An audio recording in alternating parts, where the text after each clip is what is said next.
কি রে, তোর কি রান্না হলো? কখন থেকে রান্না করছিস? তোর বাবাও তো রেডি হয়ে আছে কাজে যাবে বলে, আর তোর ভাইয়েরও তো স্কুলে যাওয়ার টাইম হয়ে গেছে। আজকে কি রান্না হবে? আমরা কি চারটা খেতে পাবো নাকি? হ্যাঁ মা, এই তো রান্না হয়ে গেছে। আমি একা একা কোন দিকে সামলাবো বলো তো? একা একা কি এত তাড়াহুড়া করে রান্না করা যায় নাকি? তো তুই একা একা করবি না তো কি আমি করে দেব তোর কাজ? ফটাফট কর। মা, তুমি এমন কেন করো আমার সঙ্গে? আবার দেখি মুখে মুখে বেশি কথা বলছিস। হ্যাঁ, তোর তো সাহস কম না? এত সাহস পেলি কোথায় থেকে তাই বল। তোকে তাড়াতাড়ি রান্না করতে বললাম, তুই আমার মুখে মুখে তর্ক করছিস।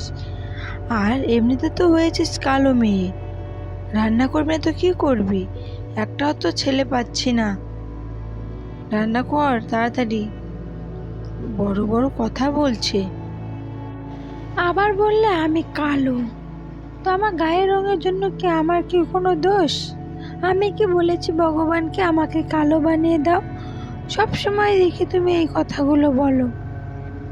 তাড়াতাড়ি রান্নাটা কর। রান্নাটা করে গিয়ে জামা কাপড়গুলো ধুয়ে নিয়ে আয় নদীতে গিয়ে। তাড়াতাড়ি যা। এই কথা বলে তার মা কিন্তু সেইখান থেকে চলে গেল, আর সে মেয়েটা কিন্তু সেইখানটায় রান্না করতে লাগলো। অনেক সময় ধরে রান্না করলো। রান্না করার পর সে চলে গেল জামা কাপড় নিয়ে নদীতে কাপড় কাচার জন্য। তারপরে অনেক সময় ধরে সে কিন্তু কাপড় কাচতে লাগলো। তারপরে সেইখানটায় তার ভাই এসে বলছে, দিদি দিদি, তুই এইখানে? মা তো তোকে কত খুঁজছে। তুই একে মাকে কি বলে আসিস নি? দেখ আজকেও মনে হয় তোকে মা অনেক বকবে রে। তাড়াতাড়ি যা দিদি, তাড়াতাড়ি যা। হ্যাঁ রে ভাই, যাচ্ছি, এক্ষুনি যাব, হয়ে গেছে আমার। ভাই, তোরও মনে হয় খাওয়া হয়নি। তোর মুখ চোখ কত শুকিয়ে গেছে। যা যা খেয়ে নে ভাই।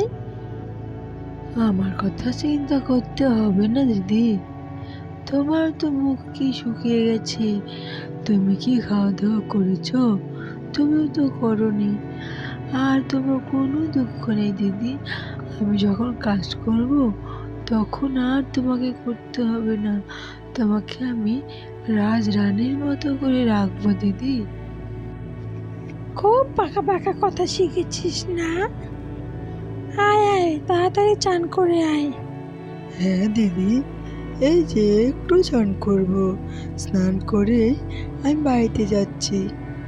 বেশি কিন্তু করবি না, তাড়াতাড়ি উঠে আসবি।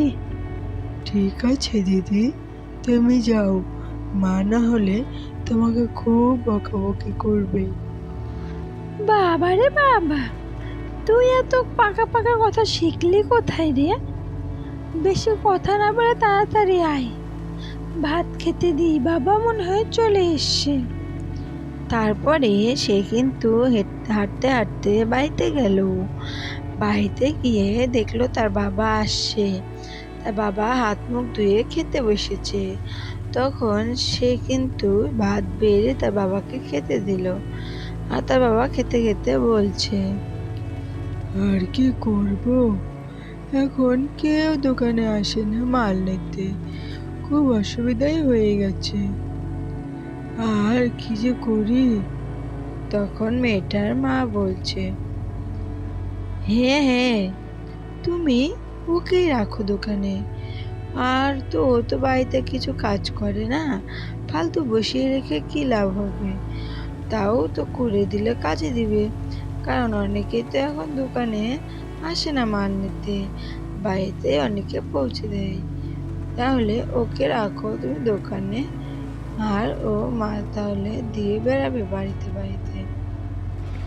না মা, আমি দোকানে যাব না, আমার ভালো লাগে না। মলজা, কেন রে?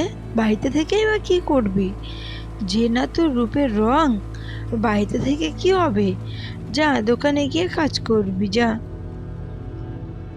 ঠিক আছে মা, যা বলবে তাই করতে হবে।